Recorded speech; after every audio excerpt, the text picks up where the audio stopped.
नमस्कार के साथ में जब मैं बालाजी श्रीनिवासन को आप मेरे साथ फ्रेम में देख रहे हैं तो मैं जयशंकर के अभिवादन से भी बालाजी का स्वागत कर रहा हूँ। जय and Shankar.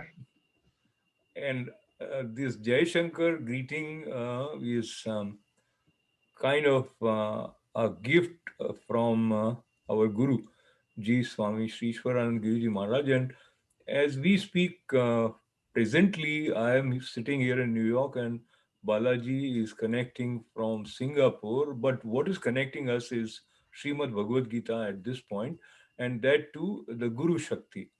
And before I take the advantage of the presence of Balaji, I want to take the advantage of where he is coming from in terms of his multiple roles. And he is with University of Chicago as the Executive Vice President of for Science Innovation and Strategy and Deputy Provost. And Balaji works with university leadership and faculty in science, engineering, and technology to help coordinate and integrate the collective science, engineering, and technology activities, how they are represented externally, and that way he supports in that role.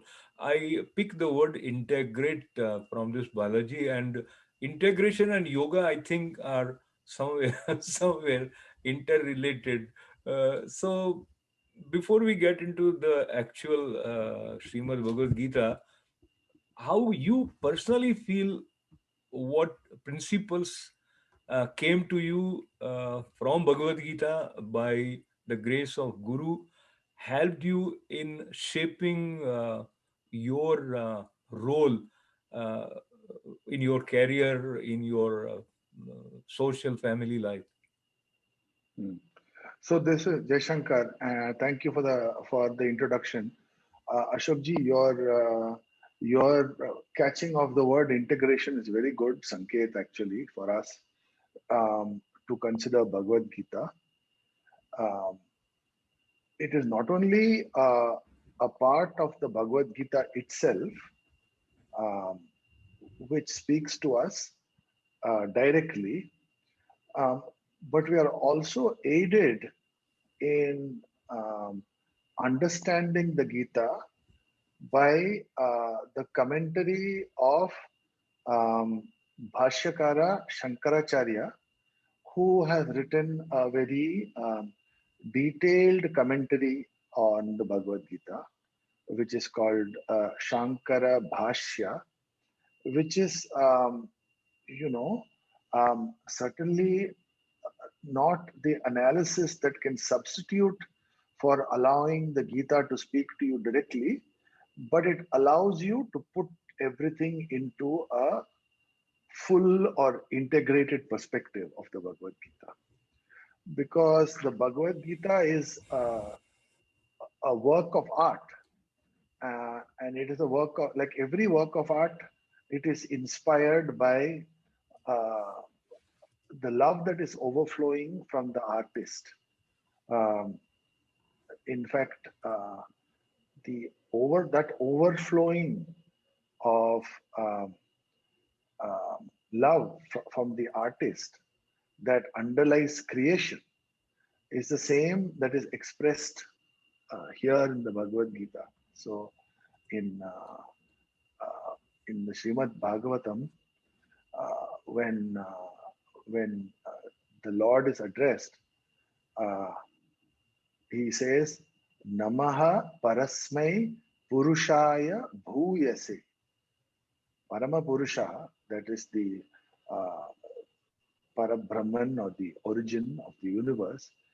Bhuyase. Bhuyase means one that overflows. So creation is viewed as an overflowing of the love of, of Bhagavan. Um, but it is a pure love. So that means it is not love that is a transactional love of the kind of I love you kind of thing, where there's a subject and the object. The expression of love involves uh, the work of the Bhagavan's own power, which is called Maya Shakti. The Maya Shakti acts to create a division of subject and object so that that love can be expressed as it were. So it is almost magical. Same thing with any work of art. It's an overflowing of the love of the artist. And when we receive it as such, it's useful to relate to it directly, and then, of course, to also have the Sankara Bhashya, which allows us to understand it a little better. Um, and so, when you asked about what is that comes across in the Gita, it is this integral approach and the integration that is suggested in the Gita. It really goes to the heart of what a human being is. A human being has got, according to Shastra and even according to our experience, three uh, forces that always bubble out and make us express: the force of volition, the act wanting to do something; the force of um, uh, emotion, wanting to feel something; and then the force of cognition, wanting to know something. So this acting, knowing, and feeling move us in different directions. And if we look inward, we will notice that some of these are more developed in some people than the other. Somebody might be a very intellectual person, but might not be so relating to people. Somebody might be very emotionally sensitive, but may not be able to understand intellectual arguments. Somebody might be very able to undertake big projects of work, but might not have time for the intellectual engagement. So Bhagavad Gita tries to say that you need to develop all these three things together in order to be an integral human being. And once you're an integral human being like that, then you can approach knowing who you are. So the Gita, suddenly a shloka will be taken and might speak to you.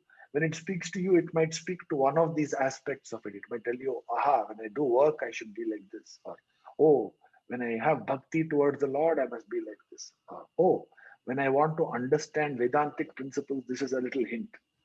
But every time you get those hints, it goes to a certain different part of these three things. The idea is to take them and use them to build yourself up in an integral way. That Bhagavad Gita very nicely and very lovingly, without any jhatkas, brings you along the path. That's beautifully said, Balaji. And you have mentioned that it is a work of art.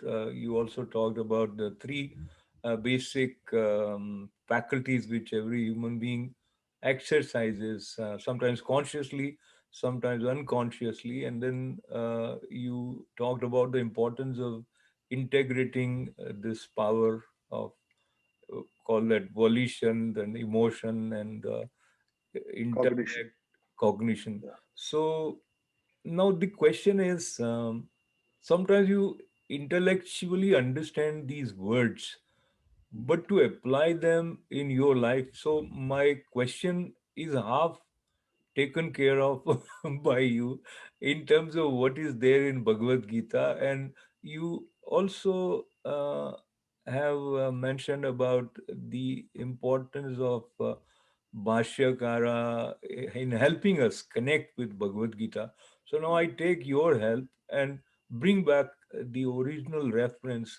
Is there a conscious process in any human being's mind in terms of how to apply, or when I am in some trouble or I have certain questions bothering me, how do I connect with Bhagavad Gita to get the answer or the required guidance or get Mm, the complete picture of how I should proceed? So, mm, please make use of some personal example if anything comes to your mind. mm. Uh, yeah, I will try. Of course, I have no hesitation in sharing with you. Um, as it comes, I'm happy to tell you. But it all depends upon your Shraddha and your relationship with the Gita. And, this word relationship, it is a common word in America. I am in a relationship with him, I am in a relationship with her. So, to be in a relationship with somebody, you, first of all, you have to have an acquaintance with them. You can't be in a relationship which you are not acquaintance. Um, and then when you get into a when you become into an get into an acquaintance with somebody, then you begin to get to know them better, right? So you get to know them better, and only when you get to know them better, you can then develop some kind of a friendship with them. And then finally, when you develop that friendship and that grows into love, then that love of a relationship becomes um, a uh, a sense of identification with them. You are able to enter into the soul of their being, and that is the expression of love. When you are able to enter into the very being of somebody else and really be totally in tune, in being like that, totally in tune. In Sanskrit, there is a word for that, that is called tanmayata.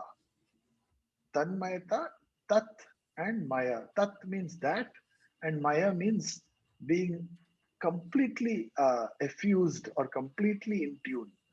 So, the, in order to have a relationship with Bhagavad Gita, you can say, what is your relationship? Well, at one level, you could say that Bhagavad Gita is a stranger to me. It is there on my in my bookshelf, and it has got some nice shlokas in it. I see once in a while. Or it could be a passing acquaintance, or it could be a casual friendship. But if you want it to be a deep relationship, then you have to develop that closeness to it. So Bhagavan says in the 11th chapter, um, Bhaktya tu ananyaya shakyah hi aham evam vidha Arjuna ज्ञातुम द्रष्टुम च तत्वेन pravishtum.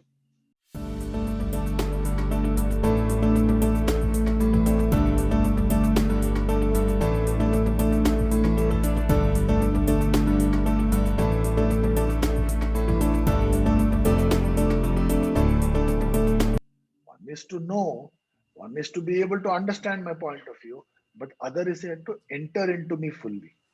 So Bhagavan is inviting us to enter into him fully. Him as the great Lord, so-called Paramatma, us as apparently limited Jivatma. When we are asked to enter into him, we are directly asked to explore in your life the unitive principle between the Jivatma and the Paramatma. But this is all high philosophy. I mean, coming as it does in the 11th chapter, it is high philosophy. So, in the beginning of the Bhagavad Gita, Bhagavan spends a lot of time giving what you might call practical tips. Practical tips में ही हमारा काम बनता है, because वो सब किसने समझा है क्या है अभी प्रवेश करना भगवान में क्या है, what does it mean, we don't know. But practical tips, so I take the practical tips more seriously because those are a little bit more inaccessible for me, so I take the practical tips. So what is the practical tips? Okay, so I was discussing the other day with some children who come for Gita class. uh, Bhagavan spends a lot of time with the Gita trying to understand what motivates you to do work. Okay. So you think about some activity that you are engaged in. Let us say you are entering into a project to take an exam. You have to study and you have to take the exam. Okay. So that the exam will qualify you in some way. Okay. So your motivation is clear, the qualification. You want a good qualification. That's why you're entering into the study and the exam.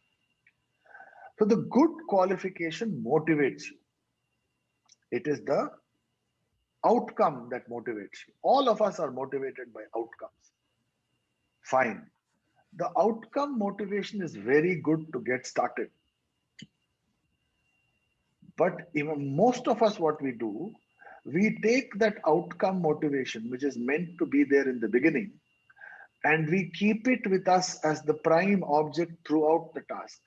While you're studying, I don't know. I'm studying so hard. Will they be okay? Will the exam date come okay? Will I get the right questions in the paper? Will I remember this? Will I do I understand this properly? What if I don't understand it? Therefore, I don't get the qualification. The qualification is always there. And then when the exam comes, while doing the exam, not on the doing of the exam, but oh my God, I hope this thing doesn't go wrong, because if it goes wrong, oh, qualification first class nahi aayega, usme kya hoga?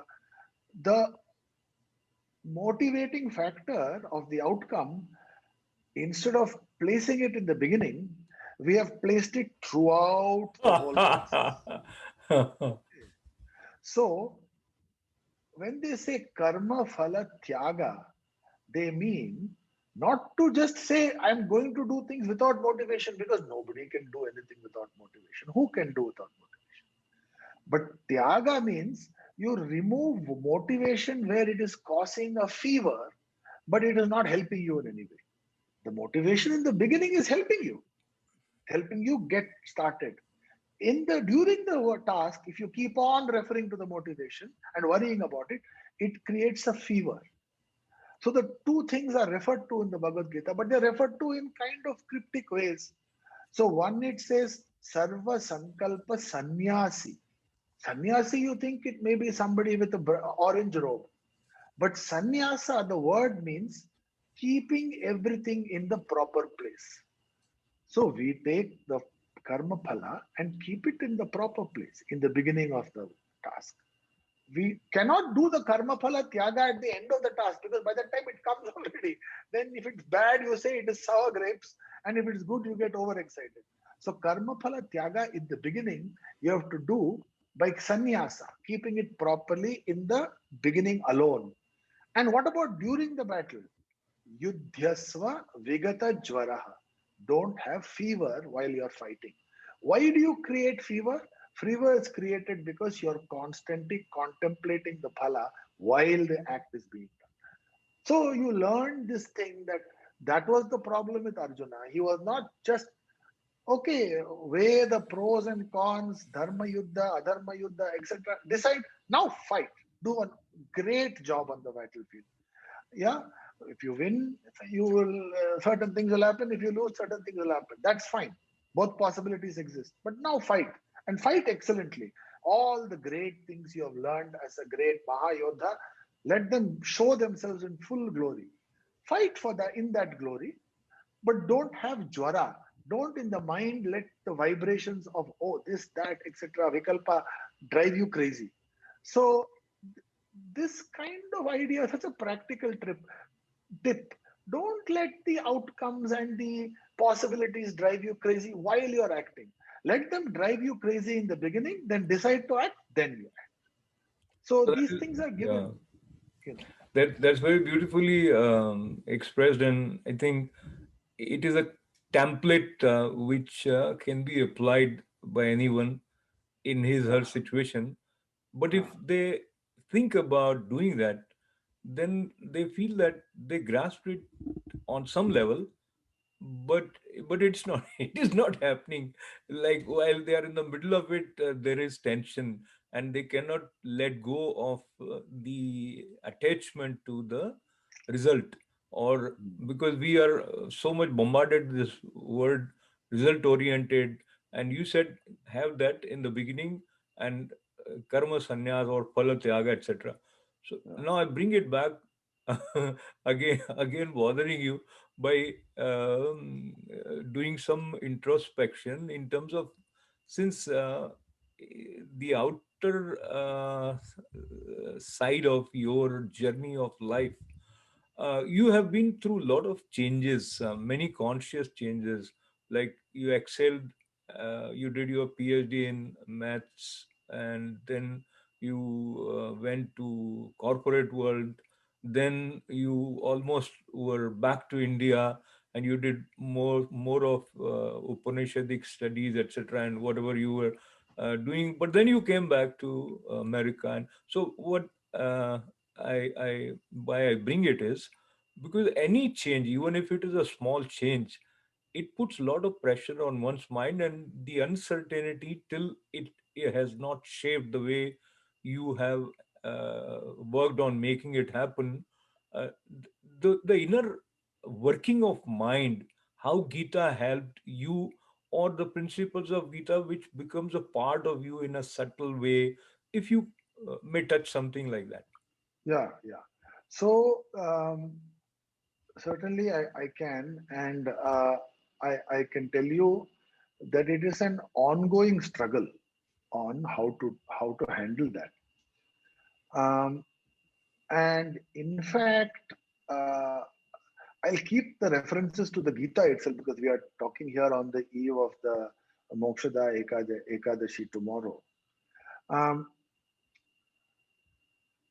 you see, there is a very elevated sadhaka who is able to stay in touch with the highest principles while they are acting. We are nowhere near that. How will that person feel? Just for that hint is given in Gita. Uh, uh, Naiva kinchit karomiti yukto manyeta tattvavit pashyan shrinvan sprishan jigran. While this person is acting, okay, you talked about change, the point about change is you are the same, but the external circumstances are totally different. And you need to act in that external circumstances. Um, so you as an actor in external circumstances, the actor becomes a part of the circumstance. So you take a person, you take me, okay? I am sitting in Mount Abu and having a cup of tea near Naki Lake with you and a few of our friends. That's me. That is also me. I am sitting in Wall Street and trading a portfolio. That's also me. And I am sitting at the University of Chicago and doing work for the university. That's also me. Um, there is a tension that is created, as you say, when there is plenty of changing circumstances. Now, you might think circumstances only change in those kind of ways, but you take anybody else. You are right now on a Zoom video. It's you. You're in the office with your people. That's you. You go home with your wife and your children. That is the father and the husband, Ashok Vyas. That's also you. So whether you take the large changes that you referred to by talking about phases of my life, or the changes, significant changes of role that we have in our day-to-day lives, which are also significantly different, right? Um, it creates a mismatch. Always there is a mismatch, and always, therefore, there is a tension that is created, right? Because you're trying to adapt to different roles, right? The person who is very sophisticated as a sadhaka, this is considered to be the pinnacle of yoga, that you are able to be in a state where you are not identifying yourself with any of these actors. In fact, there is the story of great actors, like these are great actors, movie actors, Dustin Hoffman, Peter Sellers.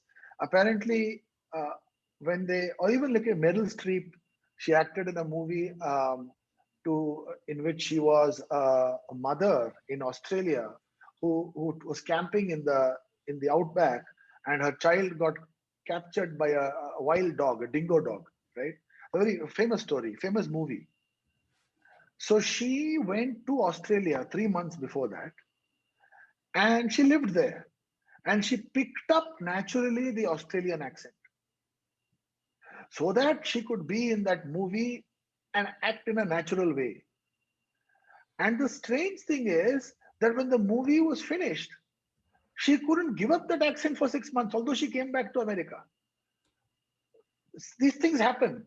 You are in a role, and that role is so you take it so seriously that you are not able to give up that role. But the problem is, the challenge to us is the next moment we are in a different role. So we have to give up that role and go into a different role. So if you constantly identify yourself with the person playing each role, then it becomes hard. But suppose you are a very elevated sadhaka who says, I am not the person who is playing any of these roles. I am different from all of them. I, naiva kinchit karomi. I don't do anything. If you're able to say that with conviction, and that word I you're using there is a different word I than you and I are using right now.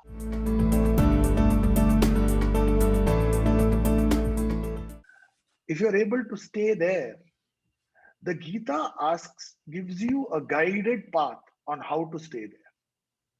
So my journey with the Gita has always been, so when it's very difficult to do those things, to stay like elevated, it becomes important, therefore, to practice times in the day where you're able to meditate on your true nature using shlokas of the Bhagavad Gita. That is why, although it is difficult to do in life, it is important to supplement that with dhyana yoga, which is taught in the sixth chapter. How do you meditate upon yourself, your true nature, using shlokas of the Gita, hopefully, and center yourself enough that it lasts the rest of the day until again you have a chance to center yourself. Very nice. Balaji, let me share one shloka from Bhagavad Gita and seek your insight on the word Yes, Jit of course. Sanga Dosha. So Ah, there is Nirmana Moha Jit Sanga Dosha, Adhyatma Nitya Vinivritta Kama, Dvandver Vimukta, Sukha Dukkha Sangir Gacchante Muda Padma Vyatam, something like that, I think. So yes, yes. the particular word uh, Dvandva Mukta, meaning no conflict, no inner conflict. Is that You had asked about Jita Shanga Dosha or Jit Dvandva Mukta? Sanga Which one dosha? did? But then it flows, or maybe that is another one. Just Adhyatma Yeah, Nitya Vinivritta Dvandver Vimukta Sukha Dukkha Sangir Gachanti Muda Padma Vyayam Tat. Am I mixing up yeah. two shlokas? No, no, no. You're all in one shloka. There are many deep ideas in that.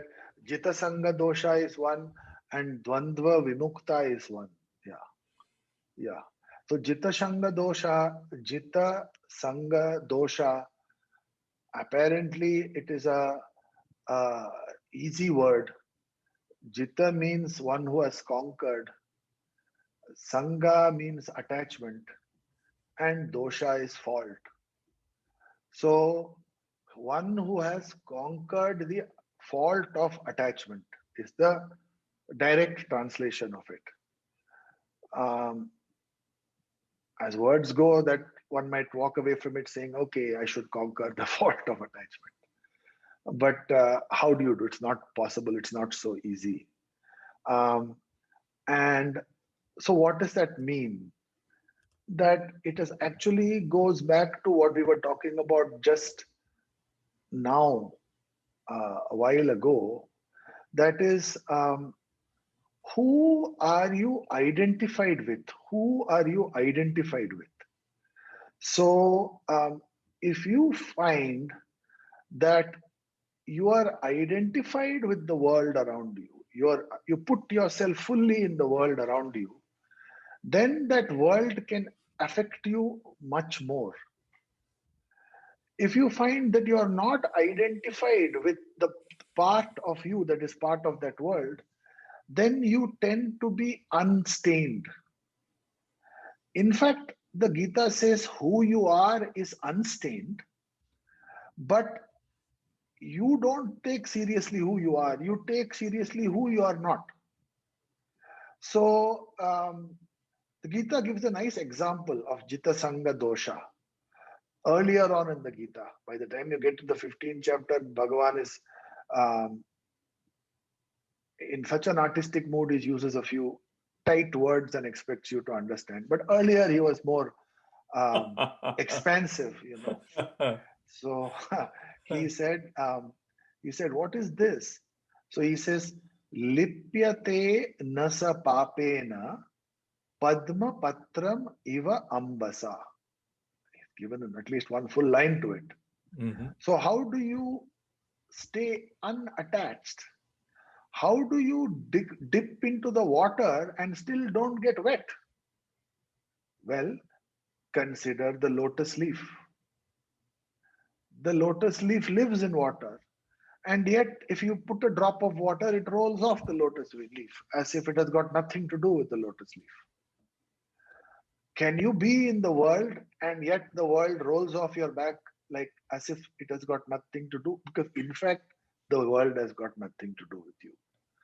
Of course, the Padma Patra knows it because that's the nature of Padma Patra, that it has got nothing to do with water.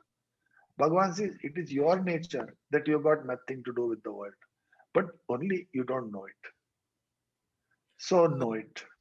I think this is also related to we don't know ourselves, as very simple words Of course. conveys it. But and this kind, I'm going to say that this may come across as a stupid question, which I'm asking you now.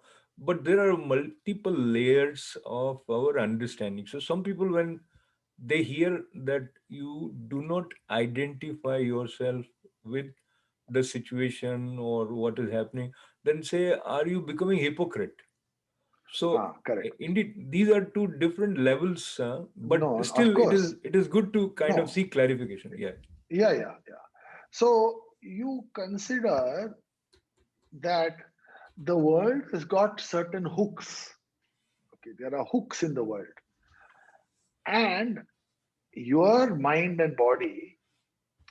So this is like a plug and socket. The world has got certain plugs, and you have got sockets to connect with them. Your body mind complex has got sockets to connect with them. So every time you see a plug, the socket will go and connect with it. Every time there is a sight, your eye will go and connect with it. Every time there is a smell, your smell will go and connect with it, right? And those dominate your mind so much, and mind is anyway the only thing we have to understand anything. So the mind looks at so much data, इतना मैं connect कर रहा हूं with the world, that the mind tells us, who am I? I am the one that connects with the world. That is the message of the mind. So there is nothing hypocritical about that. After all, the things that the mind is analyzing is the one that connects with the world. All those sockets are being connected. So, but that is the world of objects. And because you connect so much with the world of objects, the mind begins to conceive of self also as another very complex object. So now, once I consider myself also being just a sadhaka, ordinary sadhaka, I am always mistaking myself for an albeit complex, living, loving, intelligent object. So the more and more I want to take objects, the more I also become an object in my own mind. So in the opening line of, I don't know if you know the story of Ashtavakra. Ashtavakra. Ashtavakra was a great saint who showed up in the court of Janaka. And when he came, he had eight ways his body was bent. And when he came, everybody laughed at him there. And Janaka didn't laugh. Janaka said, who are you? Janaka said, Ashtavakra said, you see my situation, it's so bad. Yet I've come so long because I hear that you have a court of great Vidwans. And यहाँ आके मैंने क्या देखा, सबके सब मोची हैं. Only shoemakers are there. So what do you mean shoemakers? There are great Vidwans here. What are you talking about shoemakers? He says, yeah, they are all Vidwans. But they cry only chamada. This guy's chamada is gora, he's nice. This guy's chamada is nice, he's nice. My chamada looks bad because I'm Ashtavakra, I look bad. That means he must be a mochi only. He wants to just look at the outside.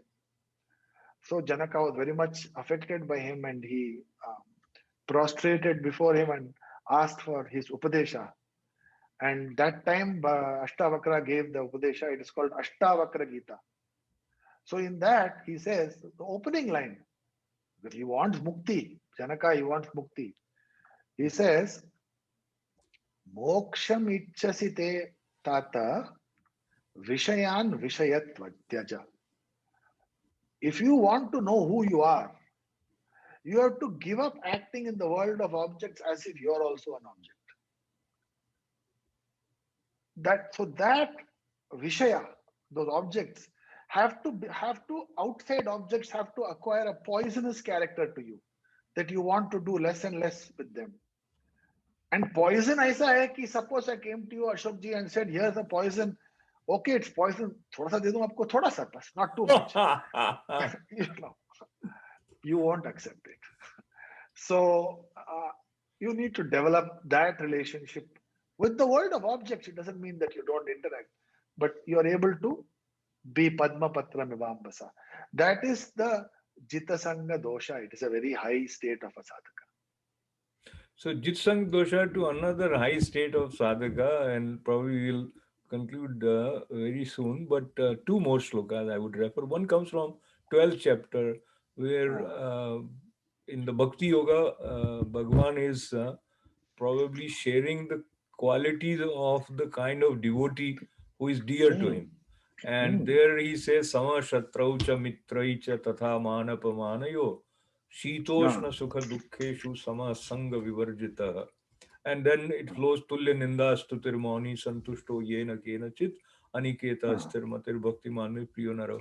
So these are very literal meaning as comes to you from the words is like you maintain evenness of mind, whether somebody is praising or somebody is not speaking nice about you, and you be maintain the same equanimity in the presence of enemies or friends, friend or foe, as in the general translation we read.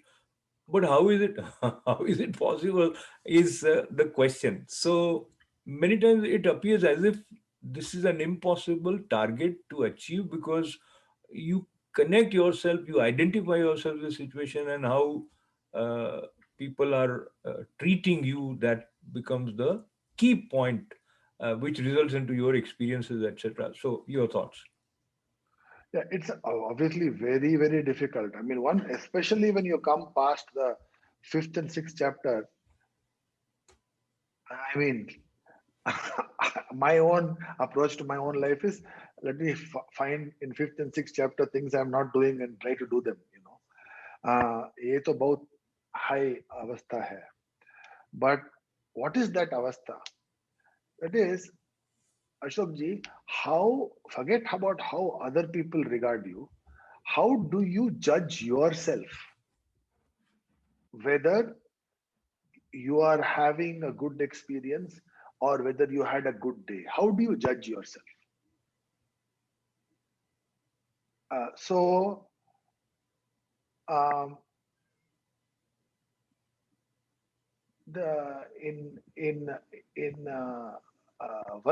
Vasishta is talking to Rama in another place.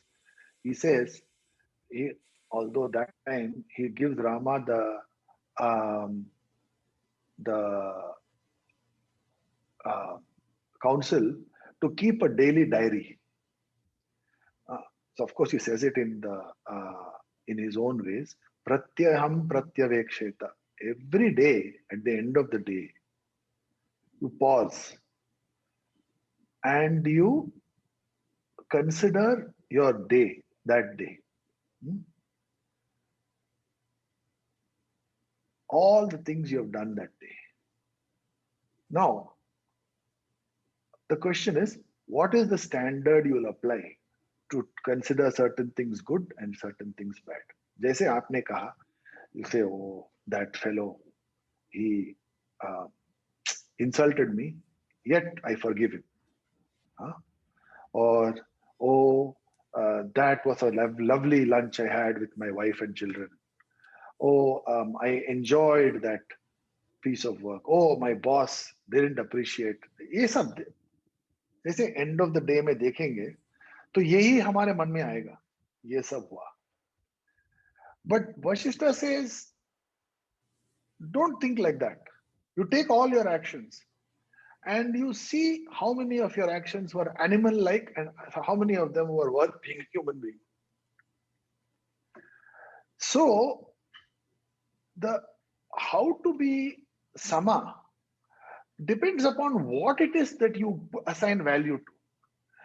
If your motivation as a sadhaka is, if it's strong enough, that says, in how many occasions was I a good sadhaka and how many occasions was I a bad sadhaka? If that's the only thing that matters, then straight away praise and all won't matter to you. But you notice that in the end of the day, our mind is not yet there, where that's the only thing that matters to us. Our actual motivation. So you talk about you spoke about hypocrisy. It's a very strong word. But actually, we all have a certain amount of hypocrisy in us. We want to be a certain thing, but we are a certain thing. We want to be sadhakas, but we are in fact transactional human beings. So, ye sab, when we are judging things like that, we are in dvandva, we are shatru, mitra, etc. But when we are not going to judge ourselves only whether we are successful in sadhana or not, then the shatru, mitra, and all fades to black. So that is the notion that is being laid out here. Hold yourself to a standard of the path that we want to be on, then the other things become less relevant for us. So clarity about uh, who you are, clarity about your goal, Lakshya, lakshya, lakshya, lakshya, lakshya. lakshya nirnaya. Lakshya nirnaya is a very important. In that context, I think Shraddha also plays an important role. And I Very want much. to seek your insight on the 39th shloka of 4th chapter, which Yeah. is Shraddhavan labhate jnanam tatpara sanyatendriya jnanam labdhva param shanti machi renadi gachati. Yeah. I'll I'll say the first two words which comes easy in terms of Shraddhavan Labhate Jnanam. So the one who is with Shraddha, he'll get the knowledge, is what I gather here.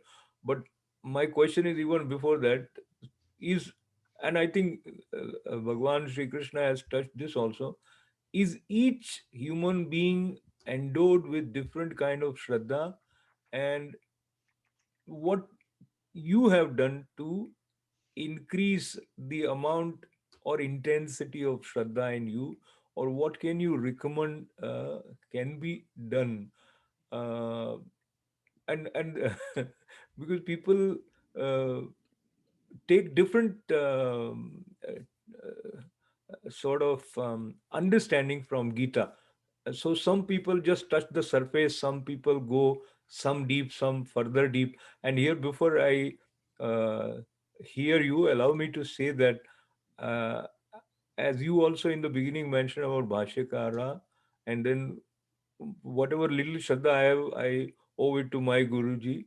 And but many times now that most of us go by our intellectual ego, we think that I can discern everything. Is Gita not opening up to someone who approaches with a little bit of arrogance? Sorry, what is the last question? The If you have arrogance, will Gita not open up to you? intellectual arrogance. When you say that I can understand, I Oh, yeah. No, no, no. Intellectual arrogance will be, it's a kind of a big weakness to have that. There's no doubt at all. Because understanding Gita is not a matter of just some kind of intellectual inquiry to put some framework together. It is not a philosophical treatise. It is a psychological pathways into knowing yourself. It is not just mere philosophy. I have to understand something like that. Yeah, there's no place for intellectual arrogance actually. Um, uh, how what to did you increase ask Shraddha? about? How to How increase to Shraddha? how, Huh. yeah, how to increase Shraddha is what we are all working on, right? We are all working on how to increase Shraddha only. Um, you see, Shraddha is the things you believe are true. the things that you believe are true,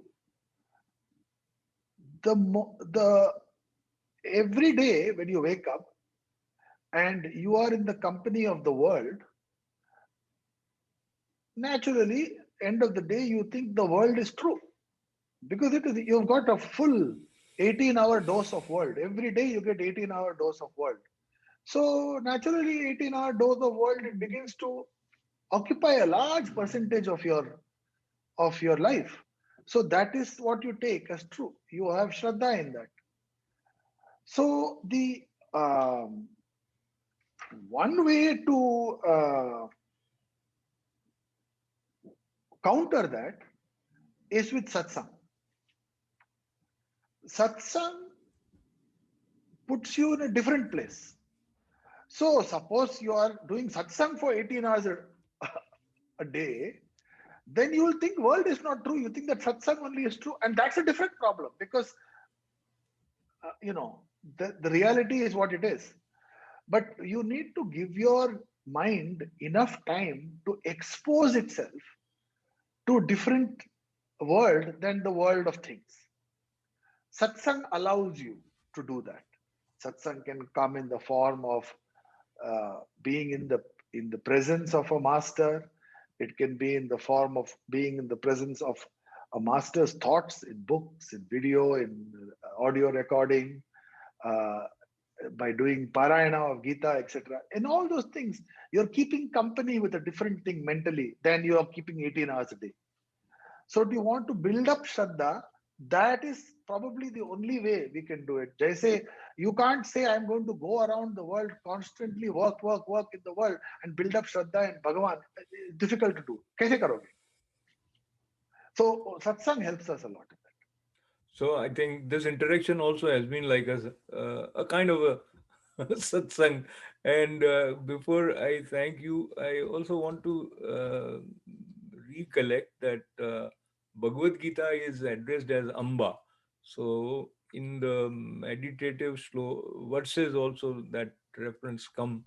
Uh, so you approach to Bhagavad Gita as mother, and then she opens up.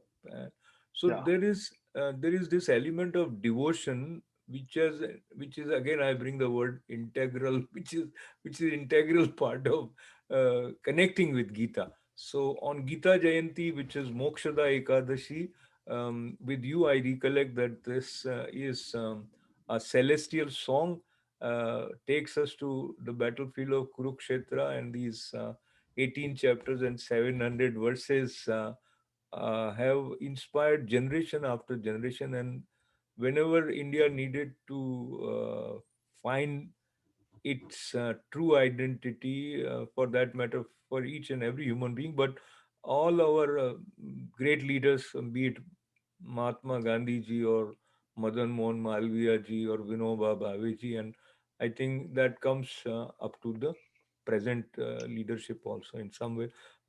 And as we conclude this conversation, I um, extend my pranams to you, to you, Balaji, with a lot of thanks. And anything that you would like to add as we conclude? No, thank you. I think that if you say Amba Tvam Anusandadami Bhagavad Gita Bhavadveshini, um, the you mentioned about intellectual arrogance. It's a very important thing. With the mother, there can be none of that. Uh, it's not even devotion. Devotion is a very weak word because it devotion doesn't allow for familiarity. Mother allows for familiarity. That's really important. Uh, the the love of a mother has got such a comforting familiarity that you can be sure of and that you can be yourself with. So in the Bhagavad Gita, when you approach it, if you are get little squirmy and uncomfortable that ye kya bol rahi hai or main kya hu, then that is not mother. Mother is someone you are very comfortable with. So may we pray that Bhagavan can give us that relationship with Bhagavad Gita. And there's another dimension. Quickly, I mentioned that there is a personal touch in Bhagavad Gita, in the dialogue, because here is a friend who is connecting with another friend, and Yeah.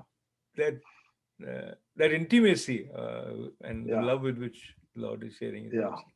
Yeah. Of course. So that Yeah. has flown Yeah. for all over 5,000 years, and it continues to Yeah. be refreshing and Yeah. rejuvenating for each and every one of Yes. us. So, Yes. Yes. Certainly. so thank you very much, Balaji. Jai Shankar. Jai Shankar. Jai Shankar.